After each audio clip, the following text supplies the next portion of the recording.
The SEC finally announces how tiebreakers will be decided for the SEC championship game in football. Yeah, this could go hell in a handbasket. Locked On SEC starts right now.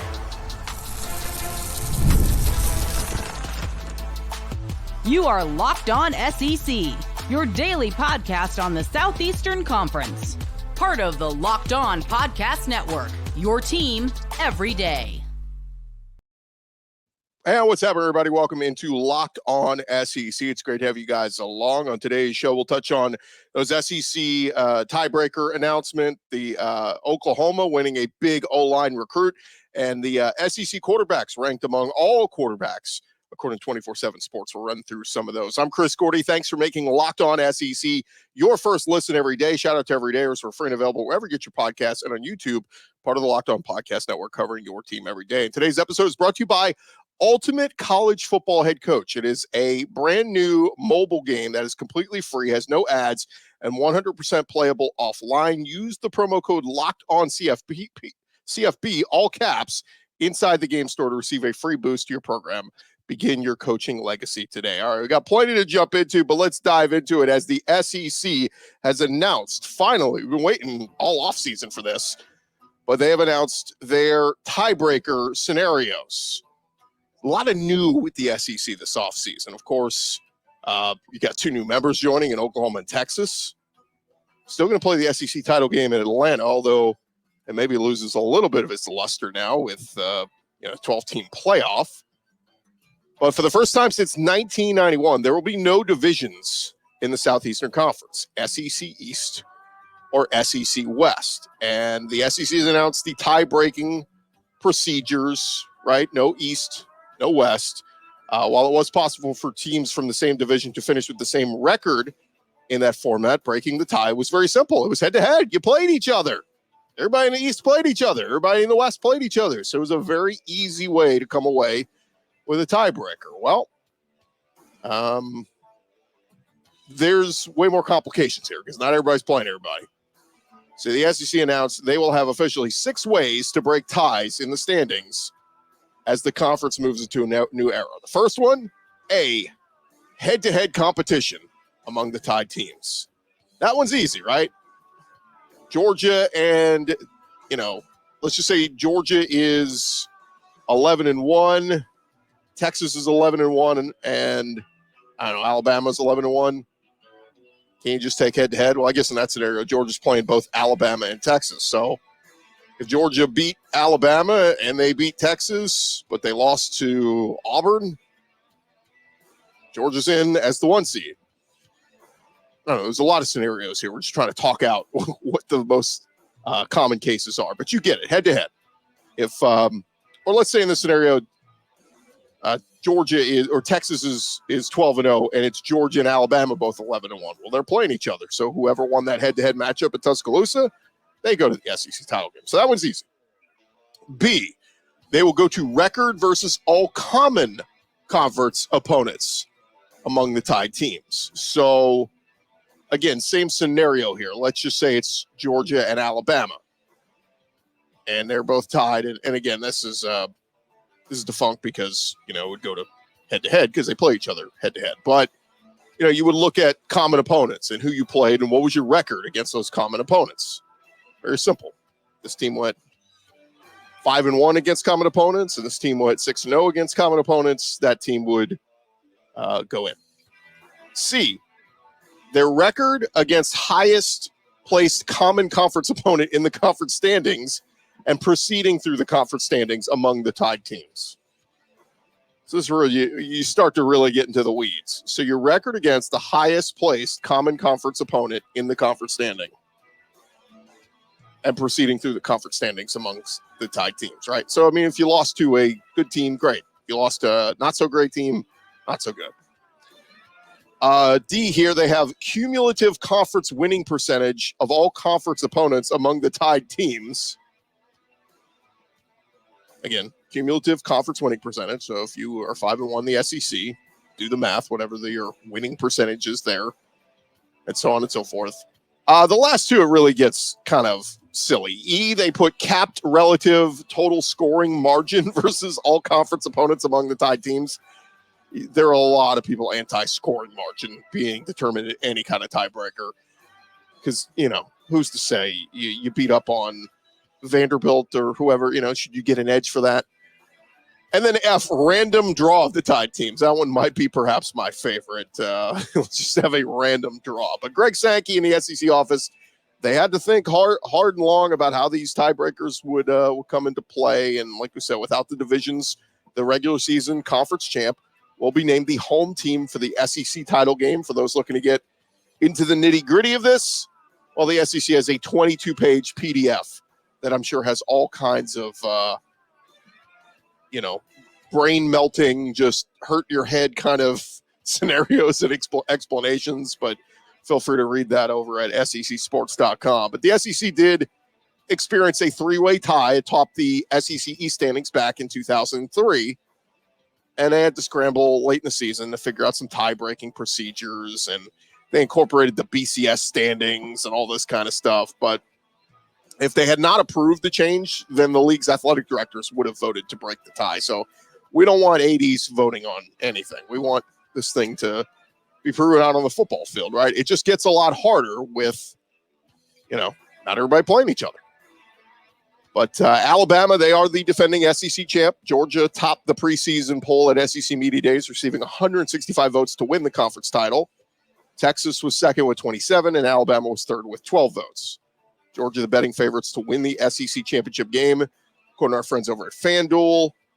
And you can get pretty good value on Texas and Alabama to win the conference. But what are some other people saying out there? Andy Staples, he tweeted out, he said, wondered all summer if they would get to coin flip at a truck stop.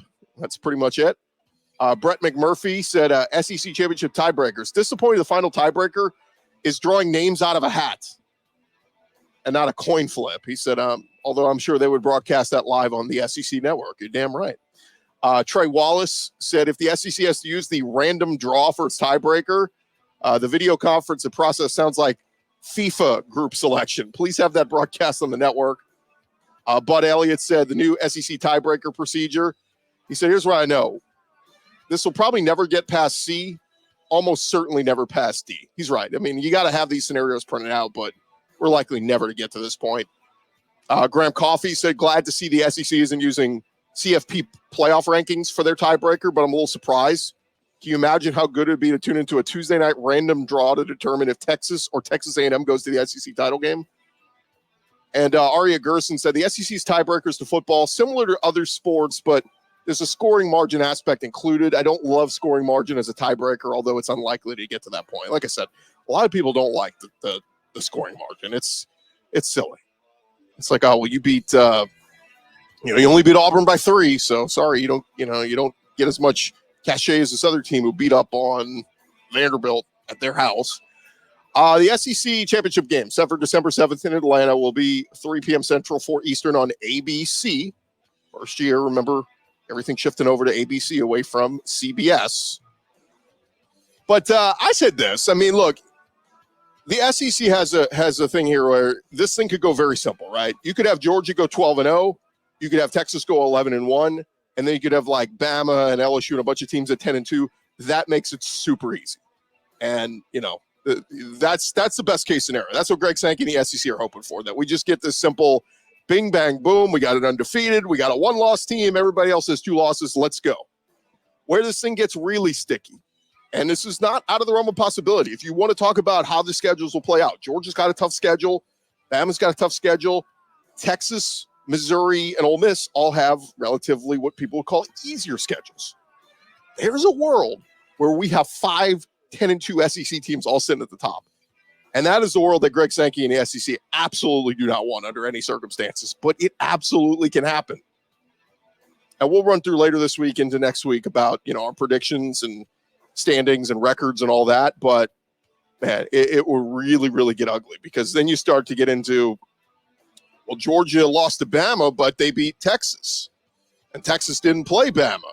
But, you start to get into the whole nitty gritty of, well, Bama lost to LSU, but Georgia didn't play LSU. And it really starts to, you go down that list of, okay, common opponents in the conference winning percentage, blah, blah, blah. So anyway, I'm sure, look, if you root for mass chaos, root for that scenario. It can absolutely happen where we end up with, like I said, say 5 SEC teams all sitting there 10-2 going, well, who goes to Atlanta? And honestly, in some scenarios, you may not want to go to Atlanta. You might like to have that extra week off and not go to, go lose an SEC championship game. And if you do lose the SEC championship game, you drop to 10-3. Does the College Football Playoff Committee say, hey, all those 10-2 teams that were sitting idle this week, we're going to bump them ahead of the team that just lost the SEC title game? Then you're dinged for losing the SEC title game. Of course, if you go and win, you get a top 4 seed automatically. You get a first-round bye, so on and so forth. So obviously there are great benefits to playing for winning an SEC title, but losing an SEC title game might hurt you more in the long run when it comes to the College Football Playoff. And, go ask Lane Kiffin or, drink at Mizzou. Some of them might be saying, you know what, let Georgia, Texas, Alabama, let those teams go and fight it out in Atlanta. We're cool. We're in the playoff. We're going to go play for a national championship. We'd love to win the SEC, but, we're fine not going. We'll focus on our recruiting, signing our recruits in the early signing period, and you guys go play for that SEC title. It sounds crazy. No coach will ever say that publicly, but I think behind the scenes, they may be thinking, yeah, let's take the bye during the SEC championship week. Let's host a playoff game, by the way, in the first round. So, yeah, you don't get the bye, but you'll most likely be hosting a playoff game in the first round. So, we'll see. All right, thank you guys for making Locked On SEC your first listen every day. Coming to next, we got some news going on around the conference, some Bama tidbits, along with Oklahoma picking up a big-time offensive line recruit. That's coming your way next year on Locked On SEC. First, I want to remind you guys this episode presented to you by our friends over at Ibotta. Are you taking that dream vacation this fall, but you're dreading the cost? Well, with Ibotta, you get cash back on all of your purchases. You could spend more time making memories this fall and less time dreaming about them. Ibotta is a free app that lets you earn cash back every time you shop. Earn on hundreds of items from groceries to beauty supplies, even toys, so you can make sure you're beating inflation no matter what you are purchasing. The average Ibotta user earns $256 per year. That could cover the cost of an entire shopping trip, that flight you've been looking at. Other apps, they give you points that don't amount to much. With Ibotta, you earn cash back that you can withdraw from your bank account, PayPal, or gift cards. Simply add offers in the app, upload your receipt, and voila, the money is yours. And you can save on over 2,400 brands, shop at over 1,000 retailers, including your favorite grocery stores. It's time you join the over 50 million users who use Ibotta to earn cash back every time they shop. And right now, Ibotta is offering our listeners $5 just for trying Ibotta by using the code LOCKEDONCollege when you register. Go to the App Store, Google Play, download the free Ibotta app, start earning cash, and use our code LOCKEDONCollege. That's Ibotta, IBOTTA, in the Google Play or App Store, and use our code LOCKEDONCollege.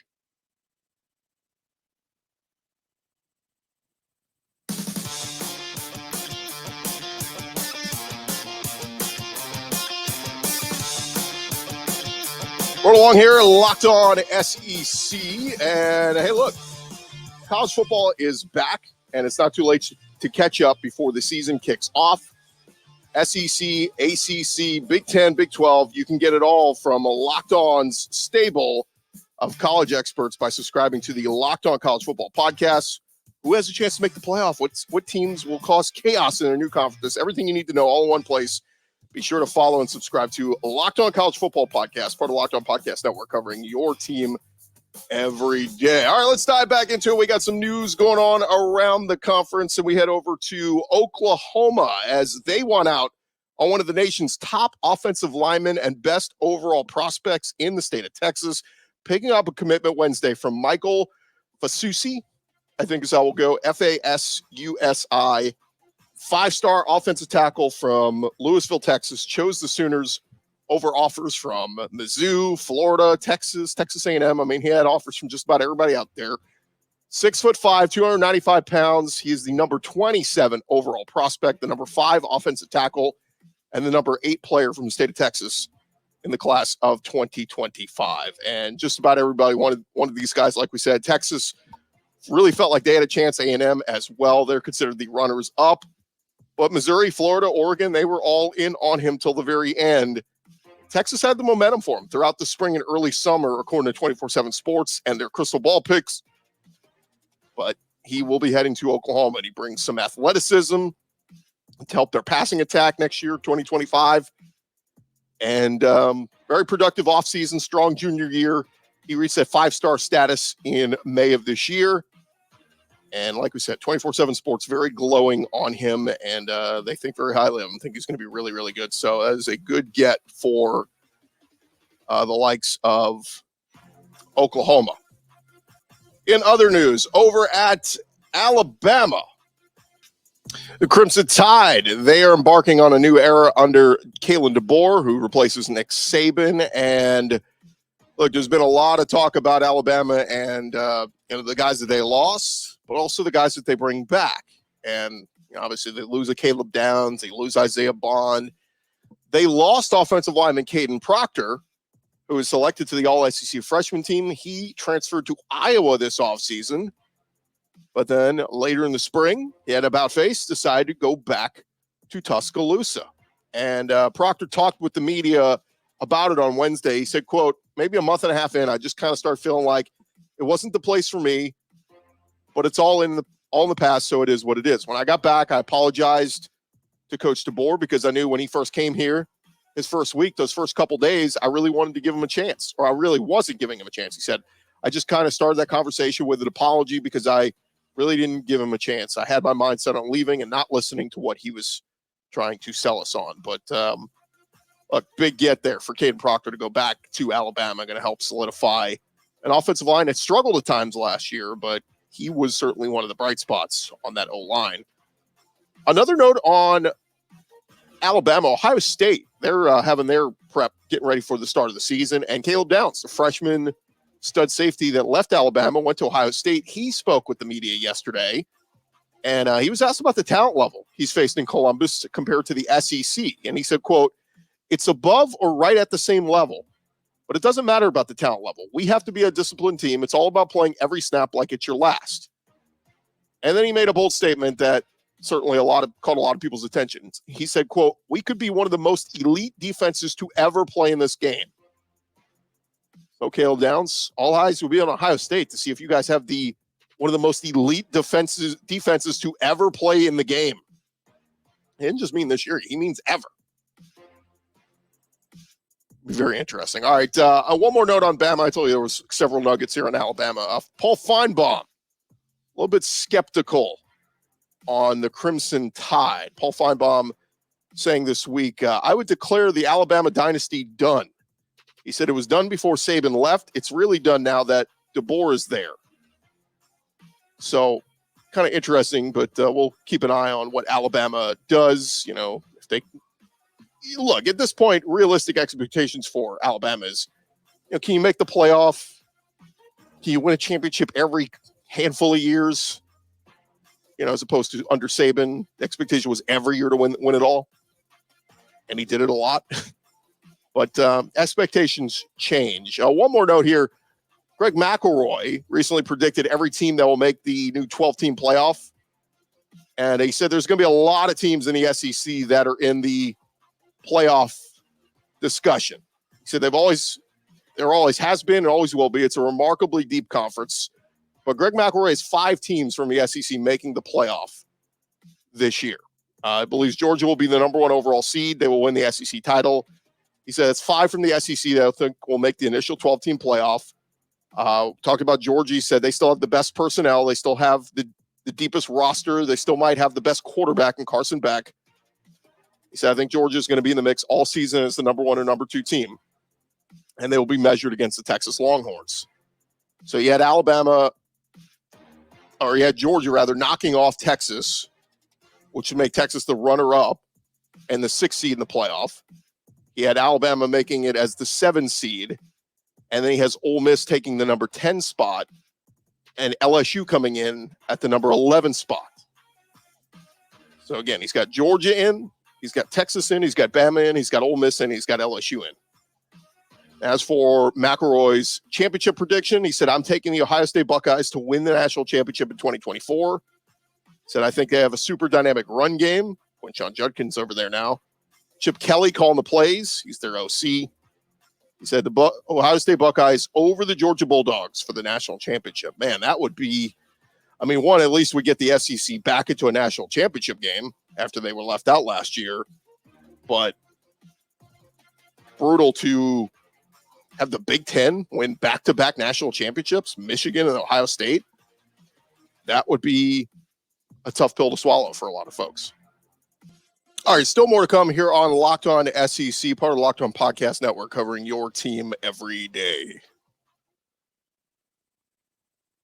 First, I want to take a second to talk about a new sponsor here on Locked On SEC and calling all SEC fans. I want to take a moment to give you a heads up on a brand new mobile game that you're going to love as much as we do. It is called Ultimate College Football HC.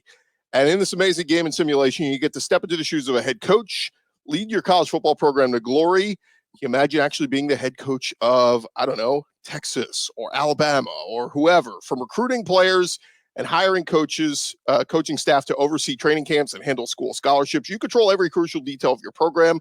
It's all in your hands. Will you be able to handle the pressure? Here's what we really love about the game. You're responsible for calling offensive plays during the game. Your strategy will not only determine the success of your football season, but will shape the future and legacy of your program. Ultimate College Football HC, completely free, has no ads, and is 100% playable offline.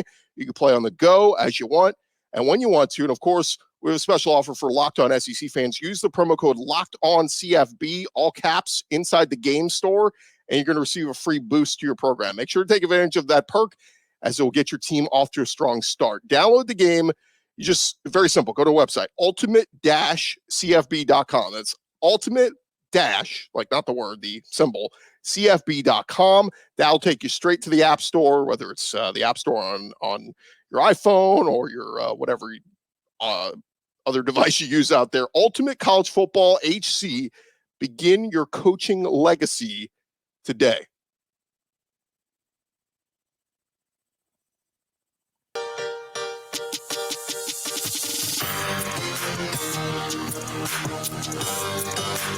All right, rolling along here, Locked On SEC, and wanted to get to this 247 Sports. They put out a ranking of every quarterback in the Power Four ahead of the 2024 season from number 1 to 68.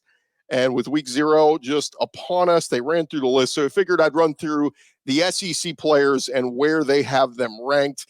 And they've got them on a bunch of different different rankings and all this, but we'll start with number 1 on this list. Number 1 in all of college football, they've got Quinn Ewers. And here's what they say. This is Quinn Ewers' year. The fourth-year gunslinger is the most impressive arm talent in college football. Showed that last season when he went to Tuscaloosa, carved up the Crimson Tide. Ewers can get the ball to places down the field that only select few quarterbacks in the NFL can make.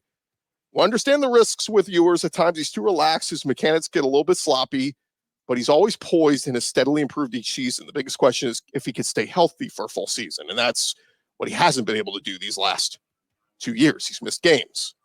Their NFL comp, they comp him to Matthew Stafford. Pretty interesting. Coming in at number 2 on this list, they list Cam Ward at Miami. But coming in at number 3, another SEC quarterback, and that's Carson Beck. And here's what they write at 247 Sports. They say, Beck has a case to be the top quarterback on this list. Sat for a couple seasons at Georgia, waited for his turn to flourish at Georgia. His first season was fantastic as he showed franchise quarterback ability. Got the size to see the field, the anticipation, the accuracy to move the ball with consistency in the passing game, and some sneaky athleticism. Beck is on a mission this season, and after coming up short, a bit short last year. Their NFL comp for him is Jared Goff. Maybe not the most complimentary comp there. Coming in at number 4, another SEC guy. They got Jackson Dart at Ole Miss. And I say Dart made some huge strides in 2023, also showed how much of a force he is on the ground, has all the tools to be great as a former 5-star in the class of 2020 when he transferred after a nice freshman year at USC. Dart and Lane Kiffin seem to be a wonderful match. The schedule really benefits Ole Miss this year. Dart could put up Heisman numbers as a dual threat, but he needs to win some big matchups this season to take his stock to the top. So how about that? 4 of their best quarterbacks in the country they've got in the SEC: Quinn Ewers, Carson Beck, and Jackson Dart. Coming in number 5, they have Shedeur Sanders at Colorado. How about number 6? Connor Wegman at Texas A&M.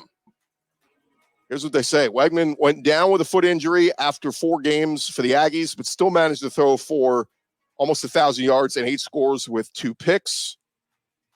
He completed nearly 69% of his throws, really showed great timing, touch, and accuracy. There were some big expectations for Wegman this year, with some analysts saying he could soar up draft boards and become a high NFL pick with pro-style attributes. According to Pro Football Focus, he had an 87% grade on 3rd and 7 or longer. And they list his NFL comp as Mac Jones, but more mobile. So, Connor Wegman, 6th best quarterback in the country, according to 247 Sports. We'll run through every name on this list, but coming in at number 9, their top 10 top quarterbacks in the country. They got Jalen Milroe. And here's what they say. Alabama's Jalen Milroe could certainly be higher on this list with his ability to hit the deep pass and also tote the rock like a 5-star running back. But we want to see him naturally progress through reads in the passing, especially from the 5 to 12-yard range. He's very segmented in the drop-back game from his release, footwork to release. That said, there's a ton to like about Milroe and his leadership as quarterback. Alabama's championship run this season will largely be based on how consistent he is in that medium passing game. Their NFL comp for him, they list Jalen Hurts.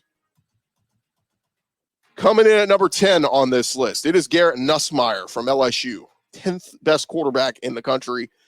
They say true gunslinger at the quarterback spot. Nussmeier plays with aggressive intelligence and knows when to fit the ball in a tight window. He's a natural passer with enough mobility to get out of harm's way. Nussmeier isn't the biggest or strongest signal caller, but he's got bravado and confidence. He's had the luxury of sitting behind some elite quarterbacks, and now it's his time to shine. He also has the nation's top 2 offensive tackles to protect him with some really good wideouts. NFL comp, they say Kirk Cousins for Garrett Nussmeier. These aren't like the greatest quarterbacks to be comped with on this list, but it will do. Just a few other the SEC names making this list. Coming in at number 13, they've got Nico Iamaleava. They say Tennessee quarterback takes over the Josh Heupel offense. Could be one of the most physically talented signal callers in all of college football at 6'6", 215. He's got that elite skill set, that running ability. You're truly unlimited in what you can call from an offense coordinator standpoint with a guy like Nico, who has a year under his belt watching Joe Milton dismantled that tough Iowa defense in his only start last year in the bowl game. And expectations are high on Rocky Top in his second year. Nico will end up being the best quarterback Heupel has coached at Tennessee. Again, that's what 247 Sports said. NFL comp, Justin Herbert for him. Some other names on this list. Over at Missouri, they got Brady Cook.